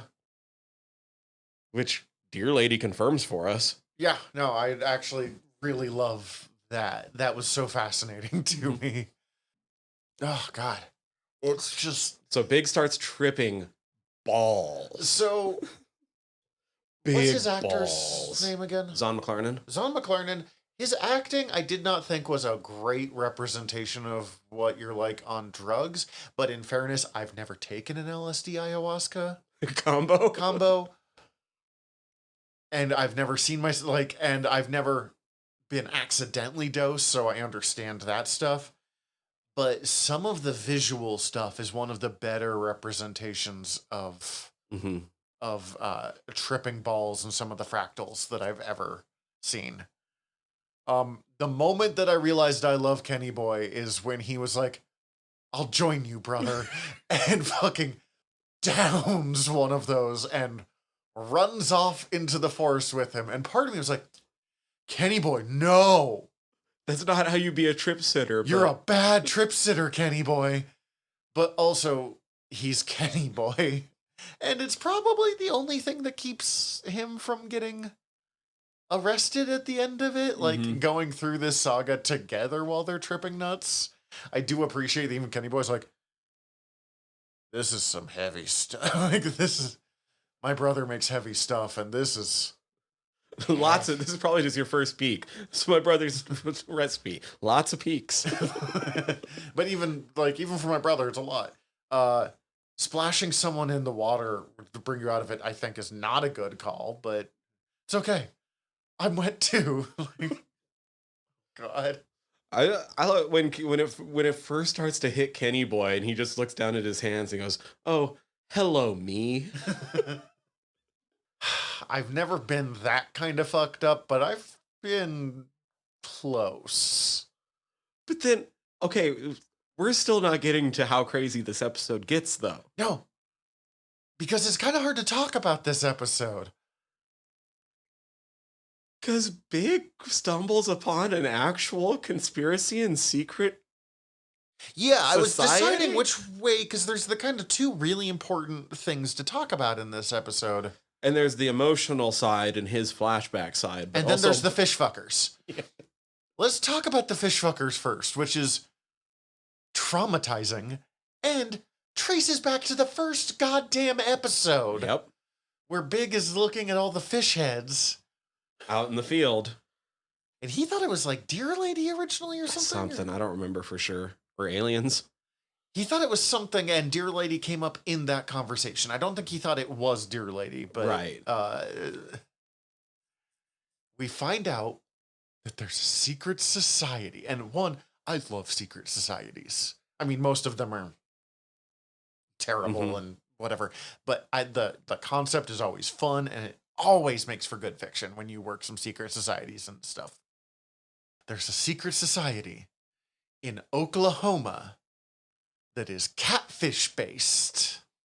It's like catfish masons that is all about rich white people claiming the land because native people are too respectful of the land and, quote, the earth is a whore for us to use as we will.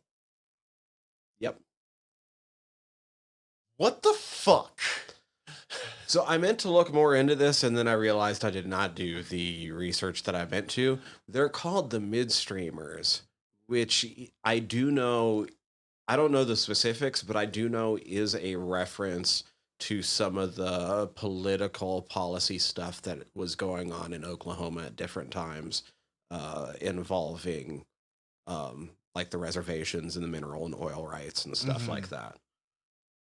And seems like it's their way of sort of sticking it to the governor that was fucking with all of that. Also, according to Wikipedia, the oil and gas industry is usually divided into three major components: upstream, midstream, and downstream. Pipeline meaning. Midstream companies operate the pipeline and gathering or transmission facilities that move gas from the well upstream to our homes and businesses downstream. So they're the, quote, middleman from the gas to the... Okay. Also, and I heard some other podcast point out all of the midstreamers, or maybe not all of them, but like 90% of them are all decently well-known Oklahoma actors. Didn't know that. Jesus Christ.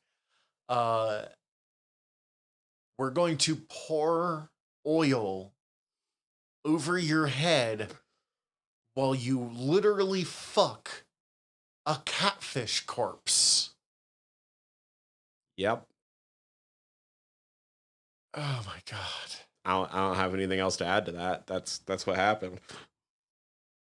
Well, repeatedly yelling hours, hours, hours is just, oh my god. Oh.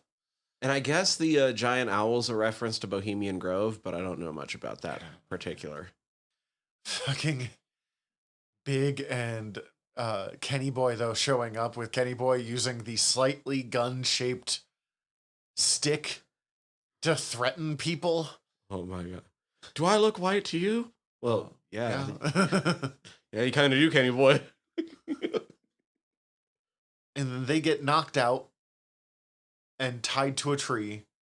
And here's really where the emotional kicks in. We've been getting little bits of it beforehand of Big, seeing bits of him chasing a motorcycle and then him talking to someone, like going up to a woman. And I don't remember if we knew immediately that that was Cookie. I don't remember, or if they say it, but like we find out that it's Cookie, who... It's amazing how much Cookie is a member of this show, a huge part of this show, at least as big as Daniel. This is the first time we've heard her speak. We've seen young her lead a dance a couple episodes previous, but that's about it. And the idea of, like, they were friends. That's not how you talk to a cop unless you're, like, actively... And we kind of already knew that because he's always hitting on Teeny. Where have been toilets? And you're like, fuck. That poor coach who, you know what? Anytime someone with a different language is like, your name in our people shall be blank. Google it. Google it, white boy. Fucking, sorry, I bounced back really quick to decolonization again. When she tells them to give their notebooks a native name, and like, just from context, it's obvious that they're all saying naughty words. The last one you hear is cheese say chokachi, which was toilet. Oh my god, okay. Sorry. No, I just good. Thank you. I noticed that one of my times through. I was like, fuck, you just... Hey, I know what that means because of last season. Fuck. Toilets. But yeah, the realization, God, this part fucked me up because, like, we knew that Cookie died in a car crash or in a crash. Yeah. Because of drunk driving. We didn't know that it was because Big was trying to pull them over because they were drunk, and because no one takes Big seriously, they just went, shit, I thought it was a real cop, and then left, and he was chasing them. it recontextualizes every moment of Big is particularly with the kids after that. Yeah, it's heavy. It didn't hit me as hard the second time, obviously, because, you know, it was information I knew going in. But I mean, that's part of the reason why I mentioned in the Muppets Mayhem episode that we finished this episode. And I was like, I'm going to put on the Muppets. Like, It's time for Muppets. I need to go to bed soon, and I need a little buffer between this and that. I don't need traffic fatalities and fish fucking going into my night. And the trauma of being... He's not responsible for Cookie's death. Like, he's not. But he certainly feels it. But he feels it, and he always will feel it. And there's no way to tell him he's not really. Like, because he was involved. And there's a difference between responsible and involved. And what do you bet that he has never told anyone that? Right. Yeah, I bet. I 100% believe that. Like, other than whatever police report he had to write, I bet he's not talked about that since. Particularly because he's already got such a... Mostly thanks to Dear Lady. Who I love Dear Lady. And I love Tanis. But, like, she fucked Big up on accident. Yeah. But his, like, I'm not good, and how much of that traces back to his guilt for Cookie. No, you are a good brother. Can I call you brother? Yeah. Okay. Yeah, but not around my friends. You're you. Like, that is such a, I'm having a trip and having that trip moment with someone. Like, I'm having this bond moment that I'm not going to want to admit to later on because you're a fucking weirdo. Yeah, but that was so good. God, yeah, great episode. Oh, so upon multiple rewatches, I think Big saw Bigfoot. And I'm not talking when Tall Man crosses the street at the very end of the episode. Okay. Where did he see Bigfoot? I don't... So when he's super tripping balls, the fucking two-dicked copper sculpture walks out from the woods, right? Yes. I don't think that was only in his head. You think that was Bigfoot walking I think by? it was Bigfoot, and the copper had been mentioned earlier in the episode, and so it tied back to the first season. But the other thing that was talked about at the very beginning of the episode was, does Bigfoot's dick hang out and dangle? And so we got the answer. Oh my God. Does he suck it in? They managed to take out she manages to take out the midstreamers or whatever. But he gets the credit for it. Although they have to be like, Big, did you murder like 6 people with a deer horn? His fucking picture for the news, the fucking smile he has on where he's like trying to keep it together. Just like, definitely makes me think of the first time I took mushrooms and realized as I was coming down that I had to go to dinner at my dad's house. Fun. Oh my God. Fucking heavy episodes back to back. Offerings is maybe not my favorite episode of the season. It is my favorite scene. It's the episode season. Most likely to make me cry of the entire series. One single tear. Each time. One single tear. It's a powerful tear. I'm not like... but with Iron Eyes Cody over there. The Daniel one from the previous season fucked me up. But that's a different kind. When I cried in the first season, it was the one that had the watching the trauma of everything that was going on and watching that moment where she first finds him. Right. This one makes me cry. I don't know if it's on a more powerful level, but like there's something I can't even necessarily put my finger on what it is about it that is. Well, let's set up the episode a little bit. Sorry. Turns out that when they were freshmen, as they did like this time capsule letter to themselves as part of a school assignment. Where I hope I'll be Mm-hmm. my senior year. They all get their letters back, and after class, the teacher lets Willie Jack know, like, hey, have Daniel's letter. You're his cousin. You should have this. And Willie Jack's like, well, I should probably bring this to, like, his family.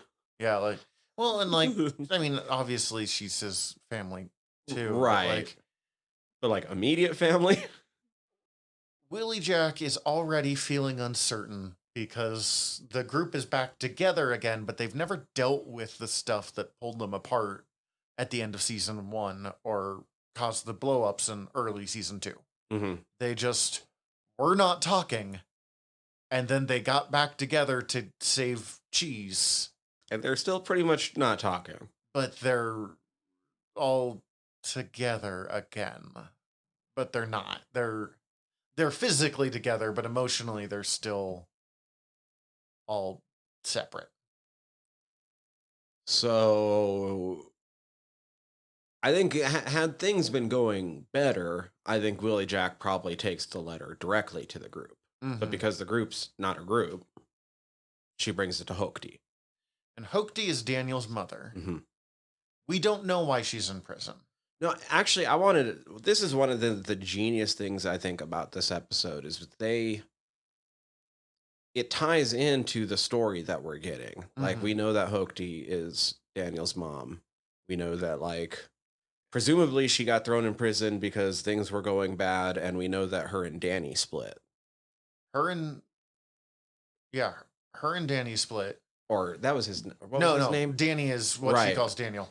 Her and Daniel's dad. Why can't I think of his name? I can't think of it either. Split. They no longer live in the house. He got I don't know, he already had a job, I think, but he got sober and is trying to deal with his shit. She's in jail now. Yeah, she had a bit further to fall, apparently. Yeah. But there's an amazing scene leading into it talking about how our family on the inside is still family and they're still part of the community. Mm-hmm. And then the entire time Willie Jack's going in, we keep getting the cuts back and forth showing the similarities in what they're going through to be able to meet each other. They're both wearing the slides, even though, Willie Jack's on the outside and stuff, and they're both having to toe the line and do this and that. But it goes a little bit deeper. We don't know what she did because that doesn't matter. She's part of the community. No, I agree. Because they're using her as a stand-in as well. Because here's the other deeper cut. Hochty simply means woman. And like it can be used as a name. There's so but it's also can be used layers to that. But it can also just be used as a term of endearment. Like literally when we know based on context and the fact that Willie Jack's coming to her and the way that they're talking, that like this is in fact Daniel's mom. But when we met Daniel's dad and he says me and Hochty split, he didn't necessarily even have to mean somebody named Hochty. Oh my God. There's so many layers about trapped women and we find out that Hochty has her own spirit that's been talking to her. The implication is that they're from like a line of medicine people. Mm-hmm. But also the way that this show beautifully mixes in random bits of humor. The fact that she's getting dicked down by the spirit that hangs out with Bear. Like, she's taking the time to talk about how fucking hot that is. Yeah. Spirit sex is amazing. Way more intense. But also, like, hey, by the way, there's amazing medicine moment that you're going to have to do is, like, You've been ignoring your medicine and you don't get to today. Mm-hmm. And then also just the fucking random old hippie. I purposely tried to find the interview that I had first heard somebody talk about him in. Let me see, and I could not find it for the life of me this week. There is a story behind that guy. Like, just a second. Let me see if I can find his name. So I don't remember. I ran into this interview. I tried to re-find it before we did this episode, and I couldn't re-find it to get all the particulars down. But I don't believe he was originally cast to be in that part. Like, whoever they cast couldn't make it that day, so they had to get a stand-in. And this guy is works in the camera and electrical department.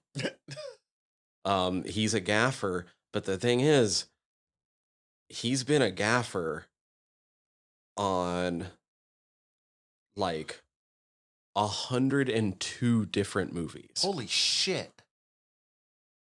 He's had a successful gaffer career. Like, this is a guy that like everybody on set already had like immense respect for. They were like, this guy has been around, like, not just around the block, like there's a worn there's a well-worn trail of like the block around the block because of like the amount of things that this guy's worked on. And it's not like little things too either. Like, he worked on like Teen Wolf, like the movie. Yeah.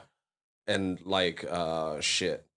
Doubtfire, Clear and Present Danger, 9 Months, Good Doctor, Ender's Game, Thor Ragnarok, Black Panther. Holy shit. I think his career dates back to like 1976. He was a lighting technician in a movie. Okay. And so it was kind of just like this weird moment where they're like, well, let's give him screen time.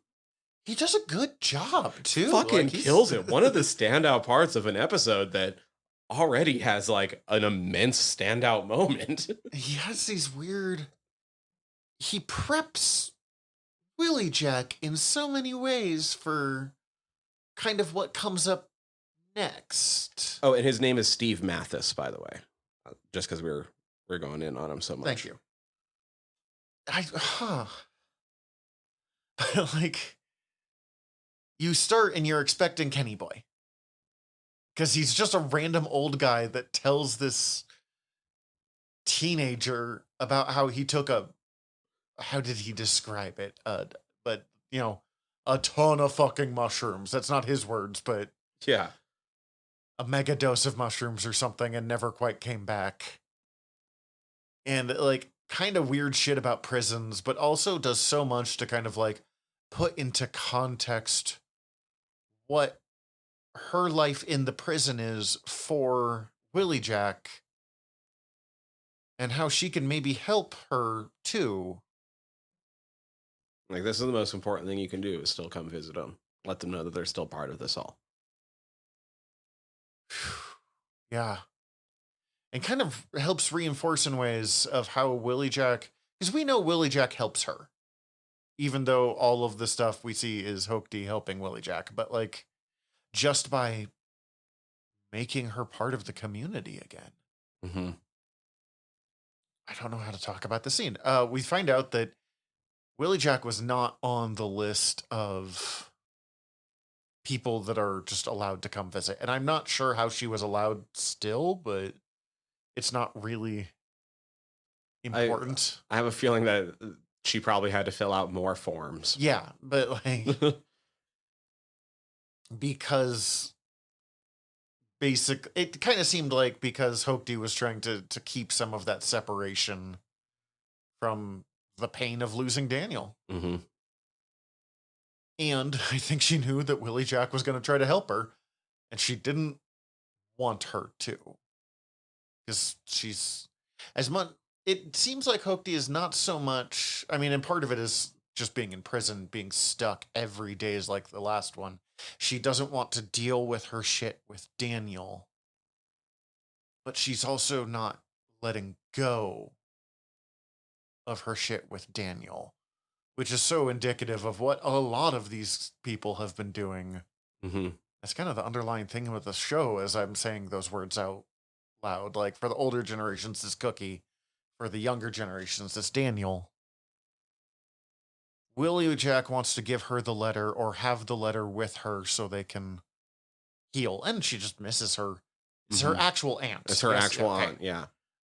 I mean, because they refer to everyone as aunties. Auntie I was and making uncles. sure. Yeah. And not that it really matters. I'm sure Bear is her aunt in any way that matters, just in the way that the community works. Mm-hmm. In the same way that my best friend's mom when I was a kid was mom 2. Well, Same. mom 3 in my case, but yeah. Yeah, same. Yeah, no, from every indication we've had in the show so far is like, yes, that's her aunt. Mm-hmm. Yeah. Well, because we know that he was her cousin. Mm-hmm. And she basically wants Hookty to fix this.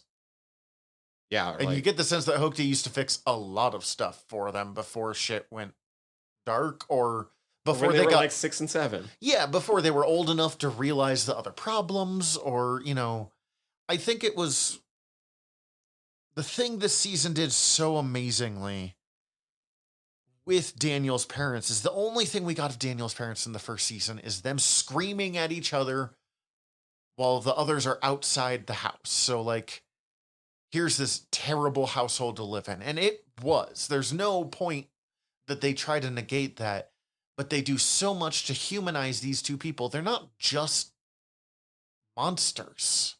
No. They're just these two people trapped in their own...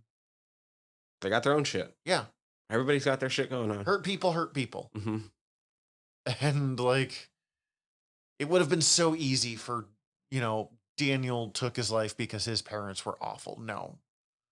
Daniel... They were awful sometimes. They were also great parents sometimes. Yeah. And she did try to help him, but, she couldn't... You can't heal someone out of hating themselves I think that's what she says. You can't love someone out of hurting themselves. You can't love someone out of hurting themselves is 100% true, but it's also 100% true about her. Like, that's a two-way street of that. And, I have to wonder how much... And she kind of implies that she put so much energy into trying to help Daniel from whatever demons he had that I think she was probably neglecting her own shit. Which was just feeding his... Yeah, it's... Toxic households or toxic family or unhealthy family is such a... It would be so easy, including, whatever toxicity I've dealt with in my own life with family members, to just be like, it's that person's fault. And there have been situations where it's one person's fault, but also, of course, like, truly most of the time abusers, it's more complicated yes, than that. It's people just doing their fucking best. Or sometimes not doing their best, and that's the problem. And then Hookty helps Willie Jack connect. It helps her kind of understand her place in the universe, or in the world, or the community, or kind of in the same way that she refers to her as like, it was good to see you, niece, aunt, grandmother, which I fucking love anytime they do that. That kind of seems appropriate to what, like, universe, community, town, res dogs. But it also ties into what I was saying, where, like, Hookty's very much a person in this, but also being used as a generic stand-in.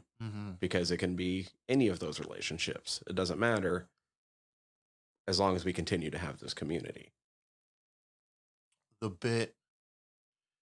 And I don't know how to convey how important this moment is, how strong this moment is. We're both getting a little teary-eyed just thinking every about time.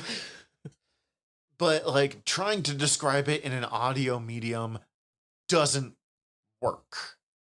Right, because she connects with the ancestors. And they all show up. That actress's ability, just from the word like holy fuck, and like the way that she's portraying. I know you don't get Oscars from TV shows, but that was fucking Oscar worthy from that like 45-second maybe bit.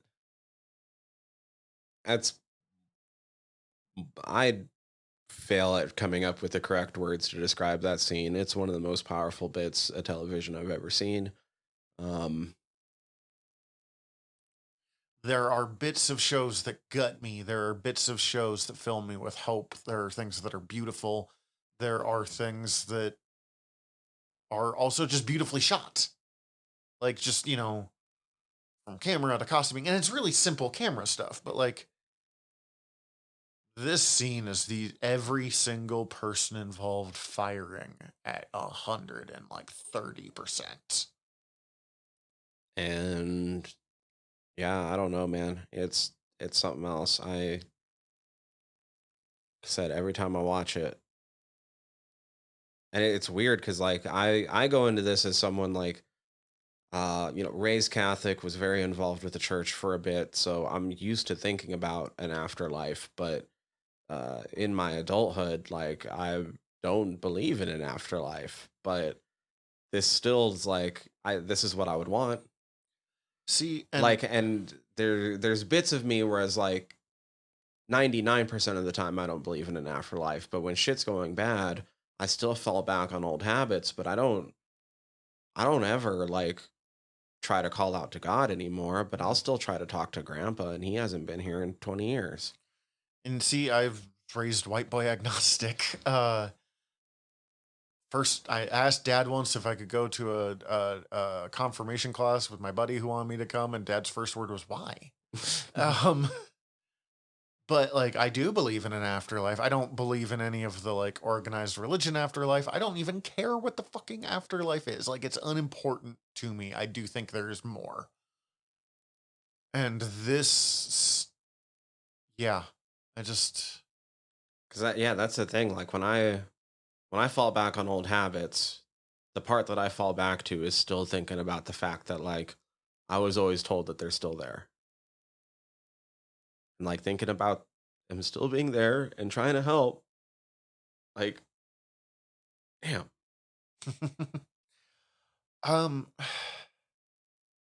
Hoke tells her kind of at the end afterwards, as we're both sniffling a little bit, that this letter is not for me. It made its way to you.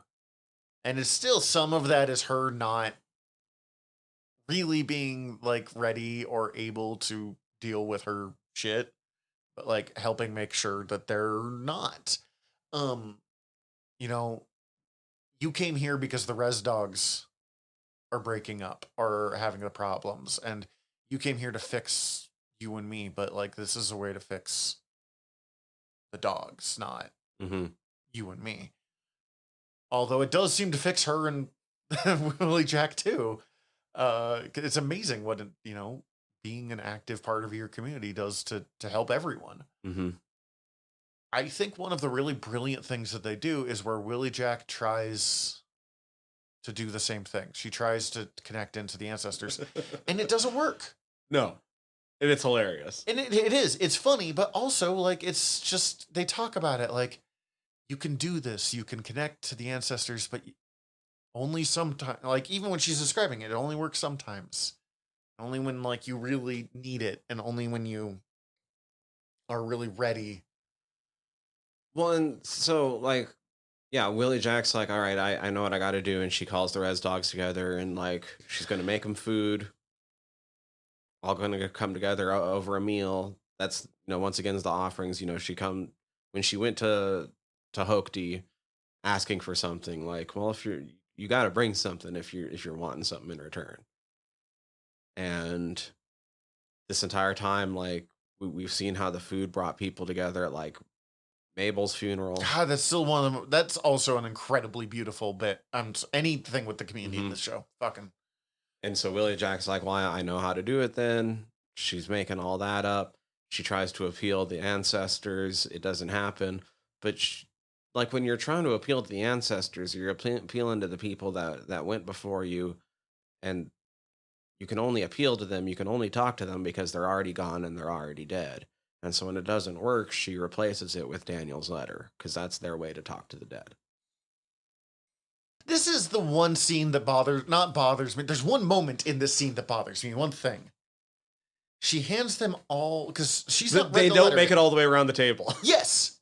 She hands them all a page of the letter. She's not read the letter, because part of me was like, did she just write 3 new copies of... In my head, there's a time skip that we don't see. There must be, because they're just all like, someone's reading page 3 of this apparently 4-page letter. It was just... I understood there's a time constraint thing, but like everything is so perfect from beginning to that this like clerical mistake or whatever, and I'm just like, fuck. Like, you've not ruined it, but like... No, I always notice that too, and I'm like, I just try to reason it away in my head. I'm like, there's a time skip that we didn't see when the camera changed. That's all. I also love that, like, there's kind of a context here too, that like they were so dedicated to go to California because that's what Daniel wanted to do. And maybe Daniel did want to move to California. I don't know. But the realization that at least when he was a freshman, what he wanted was all of them to go on a trip together to California, but not necessarily stay. Yeah, he wanted to go on a fucking spring break. Like, yeah. And who knows? He wanted to see Alora smile when she saw the ocean. And who knows? Maybe he wanted to stay there later on. Stuff could have changed, but like it kind of helped reinforce, like, they were trying to change their entire lives for a teenager's childhood dream that they didn't even fully understand. And I sound like I'm accusing them, but like, because that's all they felt they had. They had that one little bit of Daniel that he never got to do. And so because he only ever said to them, like, I want to go to California. They didn't get to read this entire letter. And so, in a way, Daniel just kind of became those 2 facts, that he killed himself and that he wanted to go to California. So it all became, to escape first fact, we'll do second fact, as opposed to like, this community is really, I mean, they really are better because of their stuff in this community, but also I don't know, like they need to escape or at least get away from it, get a breath of fresh air. So yeah, they go to California. I was gonna say, yeah. So I always think of this episode and the last episode as just like one big episode. It is. It's very different, but it is. Like, I mean, it's all one continuous story. This next episode is a letdown, but only because the first episode not the first, but the previous episode makes us cry talking about it. Right. Like my first time watching the final episode, when they finally make it into the ocean and everything, I cried then, but only the first time. It is gorgeous still. It's absolutely good. Wildly predictable in a couple of spots. Don't leave the money in the fucking glove box. We'll get to that in a sec. First, I love that, like, the way that the community comes to them for when they're leaving. First of all, they have to break into fucking Kenny Boy's to get the car back. And Kenny Boy just gives it to them, being like, pay me what you owe later. If not in this life, then in the next, if I come back in as a horse. Give me good hay or something like that. And you're like, I love you. Thank you. Shut the fuck up. You're still high, aren't you? Yeah, right. He's not come down. This is just another one of the many peaks. Oh. What was the fucking password? Was Sitting Bowls something? It wasn't his birthday. I don't remember. It might have been the day he died or something like that. So try 1491. Try 6969. I don't get what 1491 is. Well, the 1491s were the comedy troupe. Oh, yes. That they all came out of because okay. It's the year before Columbus. That's right. God, that'd be such a Kenny Boy. Yeah. Oh my God. Do they tell their parent? I mean, they tell grandma. Do they tell the other parents that they're... You're shaking your head no. This is an audio medium. You do have to... I know. It's you were saying before, like, how it's wonderful how the community comes together when they're sending off. And I'm like, parts of the community. Yes, I realized as I was saying those words. But, like, the two... They tell Grandma, the Indian Mafia knows, and Mose and Miko know. Who are pretty much just, like, almost like Greek chorus for these guys. I love Mose and Miko. Oh yeah, Mose and Miko are amazing.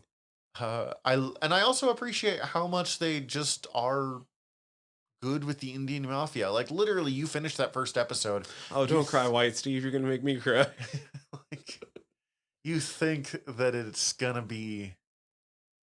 Like, you think the whole show is basically gonna be these two groups versus each other, and then they abandon it so quickly, and by the end of season 2, it's not even a little bit of a thing. Like, I'm sure Bear still doesn't love Jackie, as I said earlier, but, like...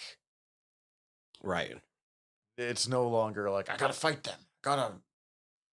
Whatever toxic masculinity bullshit they had going on here. And Jackie is so certain that they're not coming back.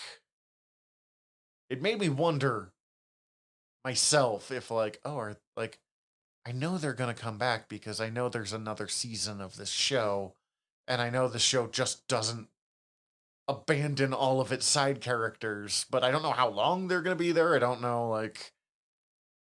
I will say, one of the amazing things about this episode is, like, I still would have had questions, but if they would have never been renewed for a third season, I would have been kind of fine with this being the ending. I would have been bummed, but it would have still been a good ending. Because the Res Dogs still have more shit to work on, but they accomplished the goal that they set out in the beginning of season 1. And more. They did, like, more than what the goal was. They did what they really needed to do in the process. Why does everyone go to that fucking Native American fortune teller that is clearly just the spirit? I don't know, but it's so great every single time. Yeah, all of that fucking money that they just keep in the cab or in the glove box. And I was like, you fucking... I guess, like, they're worried about being mugged or whatever, but, like, don't leave it in the piece of shit car. What's wrong with you? So they end up out of their money and their ride once they make it there. And then they meet White Jesus. Oh my God, dude. White Jesus. I laughed so hard when they actually ran into White Jesus. So here's the thing. I asked Cece this, and she's like, of course it's not. It's just a dude. Is White Jesus a dude, or is White Jesus another spirit that they're interacting with? Unclear. I kind of love it that way. I don't actually want an answer, but she was like, I didn't think he was a spirit for a second. Like, what are you talking about? And I was like, I'm pretty sure he's... But there is kind of an interesting thing of the moment they decide to follow White Jesus, they kind of are taken on the wrong path and into abject poverty. It's like, fuck. That's, once again... But it is the path that gets them where they're going. Yeah, also, but, like, the show has some lack of subtlety in their layers. There's a toothbrush, multi-use. Feel free to use it. And you're like, multi-use how? That's the toe brush. Or the asshole brush. Mm-hmm. Buttholes everywhere. Yeah. The second, like, after all of those sup White Jesuses earlier, as soon as there was a White Jesus, I was like, this is amazing. What, we're just going with White Jesus? Yeah. Now, I did not recognize him on sight because I can think of one music video where I fucking saw him. But later learning that White Jesus was the lead singer of Incubus. Meaning I have seen that man's nipples way too much. Because he is shirtless that entire video. Incubus does not believe in shirts for the most part. Yes, this is true. Yeah, there's no way I would have recognized him on sight, but later on I was like, oh wait, that's Incubus guy? That's even better. Okay. Tim Capello? Tim Capello? That fucking... And then ending it with him at the fucking pier playing the saxophone. What the fuck, this show? they eventually do get to the beach after we see the homelessness, and I'm going to say the homelessness this episode problem, is but not... ridiculously straightforward compared to the rest of the season. Yes. I'm going to say the homelessness problem, but I don't mean like, oh God, there's homeless, but like, oh God, the way we treat homeless people. Mm-hmm. Definitely thought of 6 a.m. knock on my door, whatever the fucking, it's the early gangster rap. Oh, yeah. That was the whitest way I could have possibly done that. But yeah, they finally get to the beach. They finally have this, and try to drop it. Oh, what do we skip? They try to drop in on Bear's dad. No. He calls Bear's dad, and the phone is disconnected. Did they not swing by his apartment in that episode? No, they have not done that. So that must be next season. Okay. Sorry. No, you're fine. I kind of knew there was going to be something with Bear's dad coming forward, but I didn't know. I thought there's a 2-part little thing, and I thought they set it up in this episode and finished it next season, but I was wrong. No, that's fine. Okay. No, he just calls them. He's like, I don't want to fucking call him. And then he finds out the number that he had for his dad is not in service. So he couldn't, as much as he used to want a part of life with his dad, now he couldn't even if he wanted to. Mm-hmm. But they get to the beach. They get to take off their shoes in the sand, which is always kind of a nice feeling. We get that really beautiful bit from Cheese again, because Cheese and Willie Jack are the fucking soul of this show. Of like, Cheese admitting how angry he was at Daniel. Has been at Daniel. Like, you know, we loved you and we missed you and your brother and you were my hero. But also, like, I think it's such an important thing, and like, I have lost people to suicide. I think most of us have somewhere. There is that anger. Like, look what you did. Mm-hmm. And I think it's a really important stage to acknowledge that anger and to kind of let go of that anger, or at least confront it, even if you're never quite able to let it go. So letting Cheese do that was stuck with me.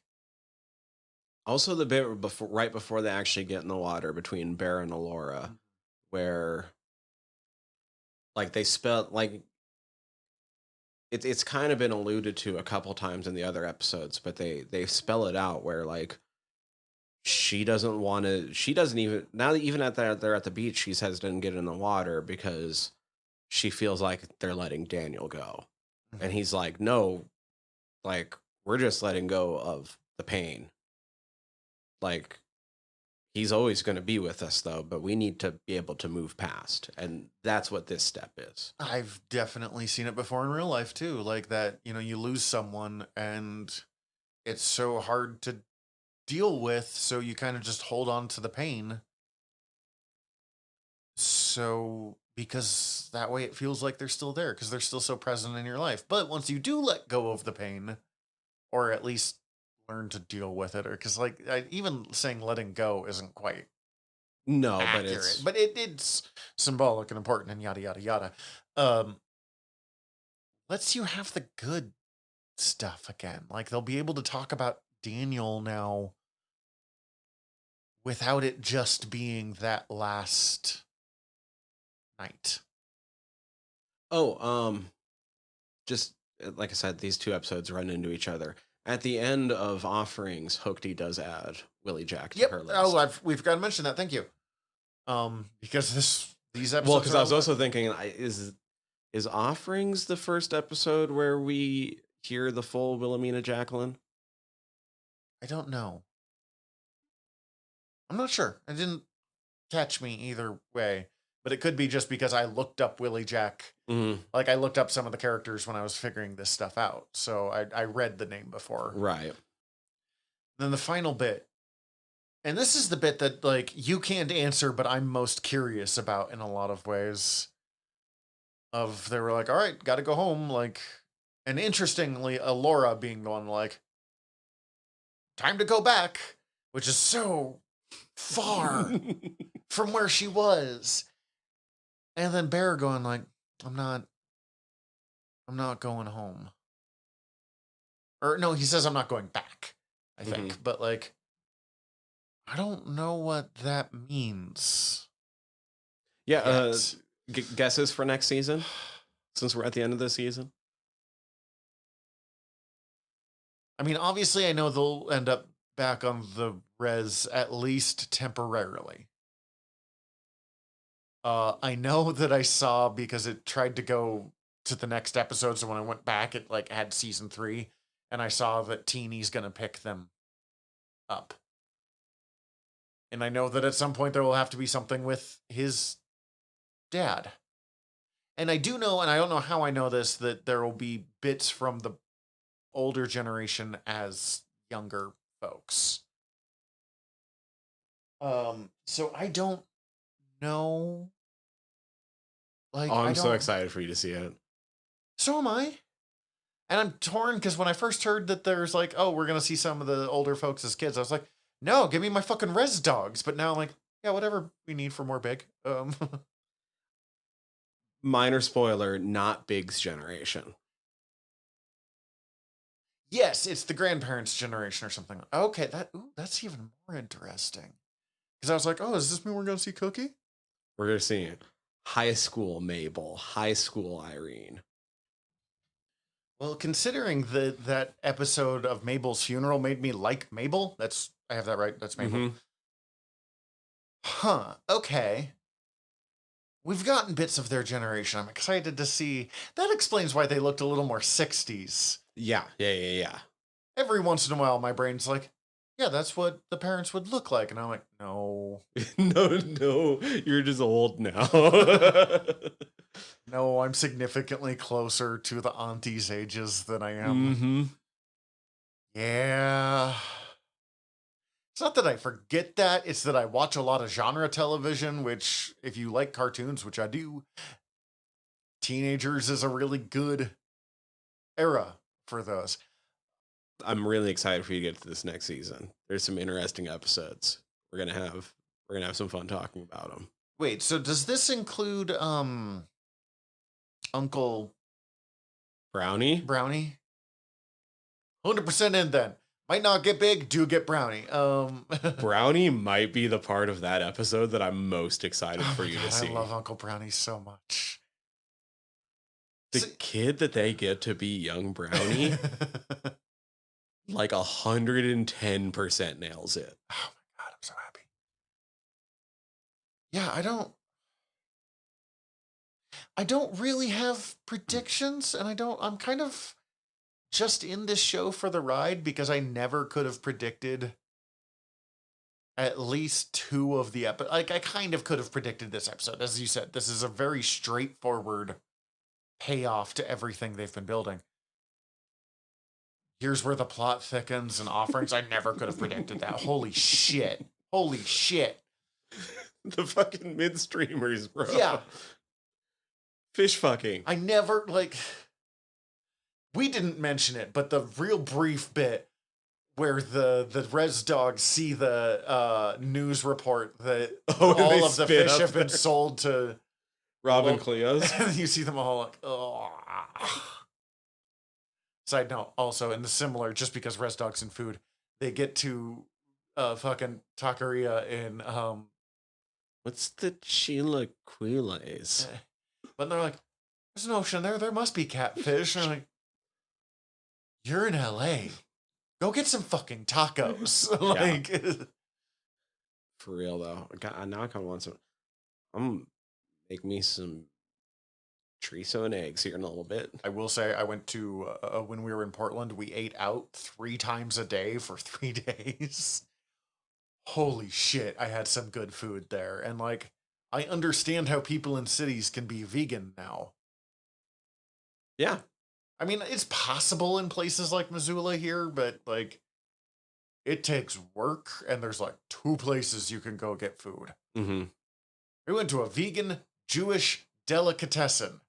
It wasn't very good, But it existed. And it was fine. It was just everywhere else was so fucking good that, like, oh man, I still want that fucking vegan burrito place we went to. And that's weird for me to say, because I love, like, a good, like, pulled pork burrito. Mm-hmm. Ooh. Oh, God, I know.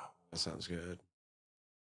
Damn it, now I'm getting hungry. Well, luckily you're about to go make some chorizo and eggs. That's right. Because you're going to do that, but I was going to transition this into next time, and I realized halfway through the sentence that wasn't working. So, next time, you've already caught it. We're going to wrap up the Res Dogs because I will not wait any longer. How's Cece's been doing with waiting? She's pretty patient with it. Yeah. She also is a dedicated workaholic, so she's just found other shit to do. Fair. Also, we watched Our Flag Means Death and Letterkenny season, whatever the fuck it is. So, like, we've had plenty of fucking amazing stuff. Mm-hmm. You know, got the next volume of Saga, which remains. So we've had a lot of, like, high quality shit to watch. You're right, though, this is way back to the last episode where you're talking about having to, like, downshift your brain to Muppets Mayhem stuff, having to, like, some of the stuff we've been watching, I've had to kind of, like, upshift my brain again back into. Oh, yeah. And not that, like, Our Flag Means Death and Letterkenny are fucking heavy, but, like, yeah, okay, there's a little more depth and thought to some of this than... Yeah, it's weird. You're like, oh, okay, no, I just gotta be in the right mindset here for a second. Let me shake this out and, like, okay, we're good to go now. All right. But that's next time. You are hungry. I'm hungry. My ride is here. He's probably hungry as well. I will. Hey, Will, you hungry? Will's hungry. In the meantime, we're your generals of nerdery. I'm Zach. I'm Tyler. Dismissed. Hi, everybody. General Tyler here. If you like the show, please hit subscribe however you're listening to us right now. Also, if you could rate and review us however you're listening to us right now, or preferably over at Apple Podcasts, we would super appreciate it, as the whole world is ran on algorithms, and we want to be all up in them, getting our voice out to more places. Also, tell your friends. We always appreciate that. If you want to get in contact with us, ask us questions, give us comments, email us generalnerderypod@gmail.com. You can also contact us through our website, www.generalnerdcast.com. While you're there, check out all of our back catalog, or click the links up at the top, as we are part of the Earworm Podcast Network. Go check out all of our sister shows. We're involved with most of them, so if you already like listening to us talk, it might be in your best interest. And if you want to check out everything from the network, head over to earworm.com, EARVVYRM.com. We'd super appreciate it. Love you all. Have a good one.